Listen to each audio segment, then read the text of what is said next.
Good afternoon everyone, welcome back to my channel. आशा करी तोमरा सबाई खूब भालो आछो और सुस्थ आछो। बाजे एखन घड़ीते 11:15 मतन और एखन थेके भिडियोटा शुरू करलाम। सकालबेलार समस्त काज बाज हये गेछे कमप्लीट, शुधु रान्नाटा बाकी आछे। तारपर स्नान टान करे निয়েছি और एखन देखो जे कटा जामा कापड़ काचाकुचि करलाम सेई जामा कापड़गुलो छादे मेले दिते एसेছি। आज के एखोनो पर्यन्त रान्ना किन्तु बसायনি। आज के रान्नार सेरकम एकटा ताड़ाहुड़ो नेই। আর মিস্টার চক্রবর্তীকেও খাবার কিন্তু পাঠানোর নেই আজকে, তো সেই কারণের জন্য ঘরে বাইরে সমস্ত কাজবাজ করে আজকে তারপর যাব রান্নাঘরে। আজ বিশ্বকর্মা পুজো। আশা করি তোমরা সবাই এই দিনটায় ভীষণ মজা করছো, কিন্তু জানো তো সকাল থেকে মনটা বেশ খারাপ হয়ে রয়েছে। ছোট থেকেই জ্ঞান হওয়ার পর থেকেই দেখে এসেছি বাবার কারখানায় বিশ্বকর্মা পুজো। সেখানে দাঁড়িয়ে এই 2 বছর ধরে পুজোটা বন্ধ হয়ে গেছে। শুধু পুজোটা বন্ধ হয়ে গেছে বলবো না, বাবার কারখানাটাও বন্ধ হয়ে গেছে। তো সেই কারণের জন্য বাবার কারখানায় আর পুজো হয় না। তবে এই একটা ঘটনাই আমাদের পুরো পরিবারের কাছে ভীষণ একটা কষ্টের জায়গা। 35-36 বছর ধরে বাড়িতে টানা পুজো হয়েছে, সেখানে দাঁড়িয়ে ফট করে বন্ধ হয়ে যাওয়াটা সত্যি খারাপ তো লাগবেই। আমাদের কথা না হয় ছেড়েই দিলাম, কিন্তু বাবার কথা যতবারই মনে পড়ে ততবারই ভীষণ কষ্ট হয়। বাবার কাছ থেকেই শোনা এই কারখানাটা বাবা কতটা কষ্ট করে একটু একটু করে দাঁড় করিয়েছিল। সেখানে দাঁড়িয়ে 2 বছর ধরে কারখানাটা বন্ধ, এমনকি পুজোও বন্ধ। খারাপ তো লাগবারই কথা। তো চলো নিচে গিয়ে তোমাদের সাথে কথা হচ্ছে আবার। Good afternoon everyone, welcome back to my channel. আশা করি তোমরা সবাই খুব ভালো আছো আর সুস্থ আছো। বাজে এখন ঘড়িতে 12টা 5 মতন আর এখন থেকে ভিডিওটা শুরু করলাম। তো আজকে তো রান্না বান্নার কোনো রকম চাপ নেই, তাড়াহুড়ো নেই। তো সেই কারণের জন্য সকালবেলা আগে ঘরের সমস্ত কাজবাজ আমার হয়ে গেছে কমপ্লিট। ঘরঠর পরিষ্কার করা, বিছানা টিছানা তুলে, আর আজকে করেছে জানো তো বাইরের সিঁড়িটা পরিষ্কার। সিঁড়িটা তো পুরো একদম জাম হয়ে গেছিল, ঘরে বোতল টোতল যা ছিল সব সিঁড়ির সামনে রাখা ছিল, পুরনো জুতো টুতো সেগুলো সব পরিষ্কার করে ছাদে ঝাড় দেওয়া, সিঁড়ি ঝাড় দিয়ে একদম পুরো পরিষ্কার করে ফেলেছি। করে তারপর বাইরের উঠানটাও ঝাড়ফাড় দিয়ে একেবারে মুছে পরিষ্কার করে স্নান করে নিয়েছি। স্নান করে এই এখন যাব হচ্ছে রান্নাঘরে। তো আজকে তো বিশ্বকর্মা পুজো, সবাইকে জানাই শুভ বিশ্বকর্মা পুজো। তো আজকে এই বিশ্বকর্মা পুজো উপলক্ষে আমাদের ঘরে আজকে রান্না হচ্ছে চিকেন বিরিয়ানি। আর মিস্টার চক্রবর্তী তো গেছে অফিসে, তবে আজকে ওর অফিসে পুজো থাকার জন্য ফুল অফিস হচ্ছে না। ও মোটামুটি আমাকে একটু আগে ফোন করেছিল 12:15টার দিকে, বললো 12:30টার মধ্যে ও চলে আসবে ঘরে। 12:30 কি 1:45 মতন বাজবে, তো চলে আসবে। তো ওই কারণের জন্য আমার আজকে রান্নার কোনো রকম তাড়াহুড়ো নেই। তো একদম গরম গরম বিরিয়ানিটা করব বলে এত দেরি করলাম, আর কাজগুলো আমার কমপ্লিট হয়ে গেল। নয়তো কি হয় প্রত্যেকদিন রান্না বান্না সমস্তটা 12টার মধ্যে হয়ে যায়, তারপর ঘর ঝাড় দিয়ে ঘরটা মোছা হয়ে যায়, ওই বাইরের কাজটা আর হয় না। তো আজকে যেহেতু রান্নার চাপটা ছিল না, তো সেই কারণের জন্য বাইরের দিকটাও পরিষ্কার করে নিলাম। তো সকাল থেকে মনটা না একটু খারাপই লাগছে, তবে কাজকর্মের মধ্যে তো যেহেতু ছিলাম অতটাও বুঝতে পারিনি।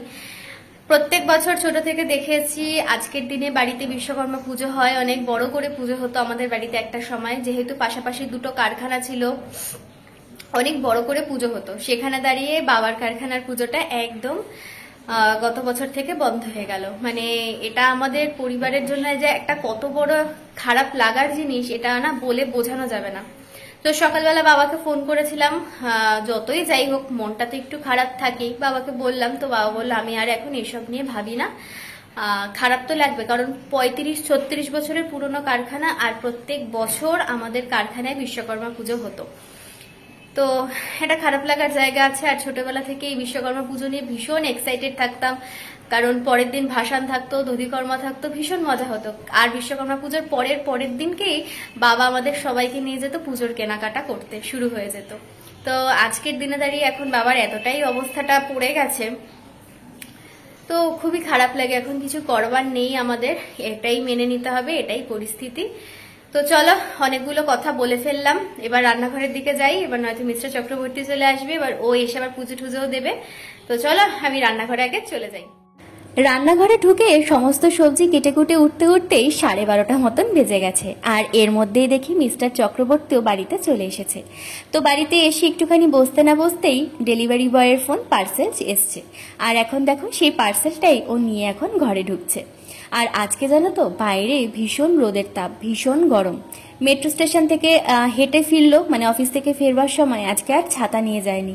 ঘরে এসে কিরকমভাবে হাঁপাচ্ছিল, বলে ছাতা না নিয়ে গিয়ে আজকে খুব ভুল করেছি। আর ঘরে ঢুকে দেখো আমরা এখন ছোটদিকে ফোন করেছি। আমাকে একটু আগে ফোন করেছিল, যেহেতু ছোটদিদের বাড়িতে বিশ্বকর্মা পুজো হয়েছে, আমাকে ভিডিও কল করে ঠাকুরটা দেখালো। আজকে ওদের অনেক সকাল সকাল পুজো হয়ে গেছে, তো পুজো টুজো দিয়ে তারপর আর কি ভিডিও কল করেছিল। তা আমি বললাম যে তোমাদের ভাই তো একটু পরেই চলে আসছে, তো আসুক, তারপরে না হয় আরেকবার ভিডিও কল করব, ওকে তখন দেখিও। তাই ও চলে এসছে, আর ওদিকে আমার বিরিয়ানিটাও হচ্ছে। ততক্ষণে ভাবলাম দিদিদেরকে একবার ফোন করে নিই। আর বড়দি তো ছোটদির বাড়িতেই আছে।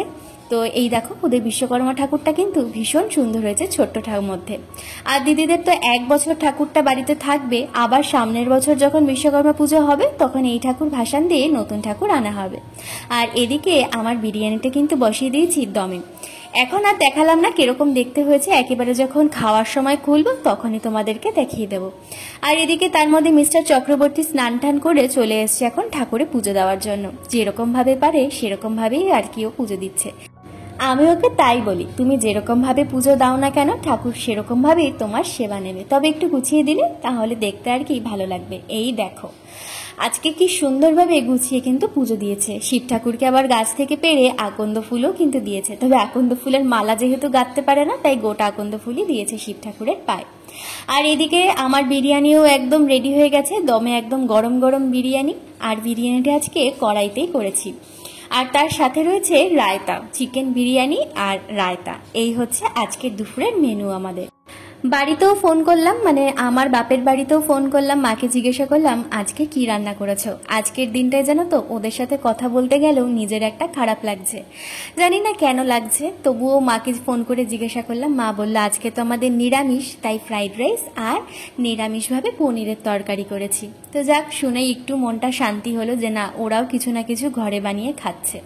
তো এখানে আমরাও বসে পড়েছি খাওয়ার জন্য। আর এখন কিন্তু অনেকটাই দেরি হয়ে গেছে জানো তো, এখন প্রায় 2:30 মতন বাজে। কারণ আমরা রবিবার দিনকেও এতটা দেরি করে কিন্তু খাই না, মোটামুটি 2টোর মধ্যে আমাদের খাওয়া দাওয়া হয়ে যায়। আজকে অনেকটাই দেরি হয়ে গেছে, মাঝে মধ্যে একটু দেরি হয়ে যায় আর কি, রান্না বান্না সবকিছু গুছিয়ে গেছে করতে করতে। আর আজকে যেহেতু বাইরের কাজগুলো সমস্ত কিছু কমপ্লিট করে ঘরের রান্নার দিকে ঢুকলাম, তো সেই কারণের জন্য আজকে একটু দেরি হয়ে গেছে। আর এখানে দেখো আমাদের বিরিয়ানি কিন্তু একদম রেডি হয়ে গেছে, চিকেন বিরিয়ানি আর তার সাথে রয়েছে রায়তা। তোমাদের কিরকম লাগলো অবশ্যই কিন্তু কমেন্ট করে জানিও। তাহলে চলো দুপুরের খাবারটা খেয়ে নিই, তারপর কথা হচ্ছে আবার বিকেল বেলায়। দুপুরবেলা বিরিয়ানি খেয়ে দে লম্বা টানা একটা দুজন মিলে ঘুমিয়ে নিয়েছি। আর আমি সেরকম একটা ঘুমাইনি, কারণ আমি দুপুরবেলা বেশি ঘুমালে না রাত্রেবেলা আমার আর ঘুম আসে না। তো ঘুমিয়েছে হচ্ছে ও, আর দেখতে পাচ্ছ রেডি হয়ে গেছি, আর ও ওখানে হচ্ছে রেডি। তো প্রথমটাই তো ভেবেছিলাম যে এরকমই ঠিক ছিল যে আজকে বিকেলবেলা আমরা দূরের বাজারটায় যাব, বাজার করব, তারপর মলে ঢুকবো, কিছু পছন্দ হলে নেব, না হলে চলে আসবে, এরকমটা ঠিক ছিল। কিন্তু দুপুরবেলার পর থেকে দুজনের কারোরই আর ভালো লাগছে না, মানে আমার তো আর এনার্জি লাগছে না। আর ও বলছে যে থাক, সপ্তাহের মাঝখানে তো একটা দিন ছুটি পেয়েছি, একটুখানি থেকে যায়। ঠিক আছে, কোনো অসুবিধা নেই। তো বাড়িতেও আর বসে থাকবে না, তো কোথাও বেরোবো। তো কাছের সবজি বাজারটায় যাব, সবজি বাজার করব, কারণ রবিবার দিনকে বাজারটা নেওয়া হয়নি। রবিবার দিনকেও আমরা দূরের বাজারে যাইনি, আমার খুব শরীরটা খারাপ ছিল, তো ওই জন্য তখন যাওয়া হয়নি। তো আজকে যাচ্ছি এখন হচ্ছে কাছের সবজি বাজারে। আর অনেকদিন আমাদের একটু ফুচকা খাওয়া হয় না, তো একটু ফুচকা খাবো। তো আমার তো ইচ্ছা করছে না, কারণ মানে পেট একদম ভরা, দুপুরবেলা একটু দেরি করে খাওয়া দাওয়া হয়েছে না, পেটটা ভরা। ইচ্ছা করছে ফুচকা খেতে, কিন্তু আবার ইচ্ছাও করছে না। তো আমি ওকে বললাম যে দেখি যদি বেরাই তো চলো আগে, যদি সেরকম হয় তাহলে আমি একটু আইসক্রিম খেয়ে নেবো, অনেকদিন আইসক্রিমও খাওয়া হয় না। তো এই হচ্ছে ব্যাপার। তো চলো তোমরা ভিডিওটা কন্টিনিউ দেখতে থাকো। বেরিয়ে পড়েছি দুজনে, আর হাঁটতে হাঁটতে দেখো মেন রোডে চলেও এসেছি। আজকে জানো তো এখানে একটা ফেস্টিভ্যাল রয়েছে, যেটার নাম হচ্ছে ওনাম। প্রথমটাই ভেবেছিলাম রাস্তায় বেরিয়ে হয়তো সেরকম কিছু একটা দেখব, মানে যেরকম হয় আর কি, লাইটিং, রাস্তাঘাটে লোকজন থাকবে। কিন্তু বেরিয়ে দেখলাম সেরকম কিছুই নয়। কিছু কিছু জায়গায়, মানে মন্দিরের কিছু কিছু জায়গায় লাইটিং করেছে, আর মন্দিরগুলোতে পুজো হচ্ছে। যতটুকুনি শুনেছিলাম এটা নাকি প্রত্যেকটা বাড়িতে ঘরে ঘরে হয়। তো সেই কারণের জন্যই হয়তো রাস্তাঘাটে সেরকম একটা লোকজন নেই, তবে মন্দিরের সামনাসামনি কিন্তু খুব সুন্দর লাইটিং করেছে। রাস্তা দিয়ে হাঁটতে হাঁটতে দুজনে এটাই আলোচনা করছিলাম, আমাদের কলকাতায় ছোট হোক বা বড়, যে কোনো অনুষ্ঠানে কত সুন্দর হইচই করে আমরা বাঙালিরা মেতে উঠি। এখানে কিন্তু সেরকম একটা কিছুই হয় না। যতই বড় অনুষ্ঠান হোক না কেন, ওই কিছুক্ষণের জন্য, তারপর সবকিছুই চুপচাপ। এই যে এখানে কিন্তু 3 তারিখ থেকে দুর্গাপূজা শুরু হবে। শুধু বিকেলবেলাটুকুনি লোকজন দেখতে পাওয়া যাবে, আবার সন্ধেবেলায় যেরকমটা নর্মাল সেরকমই। তো কিছু করার নেই, যেখানকার যেরকম আর কি। আমাদের কলকাতায় যেমন পুজোর প্রথমা থেকে শুরু করে দশমী পর্যন্ত রাস্তায় লোকে লোক, পা রাখার জায়গা হয় না। তো যাই হোক, আর এখন দেখো চলে এসছি আমরা ফুচকার দোকানে। আমি নিয়ে নিলাম 1 প্লেট দই ফুচকা, আর ও নিয়ে নিল একটা মশালা পুরি। তো আগের দিনকেই তোমাদেরকে বলেছিলাম যে মশালা পুরিটা কি, ঘুগনি আর তার উপরে কিছু পাপড়ি ছড়ানো থাকে, এটাই হচ্ছে মশালা পুরি। তো তারপর ফুচকাটা খেয়ে চলে আসছি দেখো ঠিক পাশের দোকানটায়, যে দোকান থেকে জন্মাষ্টমীর আগে কিছু জিনিস কিনেছিলাম ঠাকুরের জন্য, সেই দোকানে। এখানে আমার একটা ছোট্ট শখ আছে, সেটাই নিতে এসেছি।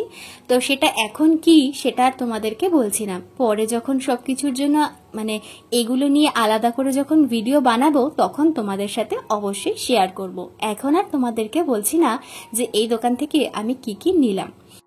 যতই মজা করি না কেন, যখনই মনে পড়ছে না যে আজকে বিশ্বকর্মা পুজো, ততবারই বাড়ির জন্য মনটা কিরকম করে উঠছে। কি হতে পারতো আর কি হয়ে গেল। মাঝখানে জানো তো বাবা ঠিকও করেছিল কারখানাটা আবার চালু করবে। তবে আমি বললাম যে আজকে তুমি মনে করছো তুমি সুস্থ, কারখানাটা চালু হলো, তারপর যখন আবার তোমার শরীরটা খারাপ থাকবে তখন কারখানাটার কি অবস্থা হবে। তারপর আরো কিছু 7-5 ভেবে আর চালু করা হলো না, জানো তো। মাঝে মধ্যে এগুলো নিয়ে যখন ভাবনা চিন্তা করি না, ভীষণ মনটা খারাপ হয়ে যায়। আজকে একটা মানুষ কতটা স্ট্রাগল করে এই জায়গায় এসে দাঁড়িয়েছিল। খড়দা সোদপুরের মধ্যে আমার বাবার নামে কিন্তু সবাই এক ডাকে বাবাকে চেনে। এটা আমার কাছে একটা গর্বের বিষয় ছিল। সেখান থেকে এত কিছু ভেঙে পড়বার পর যথেষ্ট খারাপও লাগে। আজকে সকালেই দিদির সাথে কথা হচ্ছিল, দিদিরও মনটা বেশ খারাপ। তো যাই হোক, মন খারাপ করে আর থাকবো না। আজকের ভিডিওটা কিরকম লাগলো কমেন্ট করে জানিও। তাহলে আজকে এখানে শেষ করলাম, টাটা।